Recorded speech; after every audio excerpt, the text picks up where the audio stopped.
I hit this issue today, and here is the quick fix that solved it. If you're dealing with a transfer that is stuck in pending status with Truist, follow these steps to resolve it. Step 1. Check transfer details.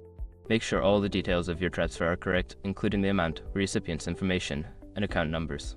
Sometimes a small typo can cause delays. Step 2. Review transfer limits.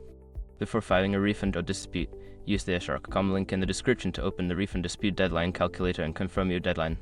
Step 3. Verify account status. Check if your account is in good standing. If there are any restrictions or holds on your account, it may prevent transfers from being completed. Step 4. Contact customer support. If everything seems great but the transfer is still pending, reach out to Truist customer support. They can provide specific insights into why the transfer is delayed. Step 5. Wait for processing.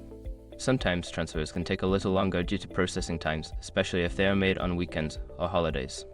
Be patient and check back later. If you follow these steps and still have issues, don't hesitate to reach out to Truist for assistance. They're there to help you get your transfer sorted out.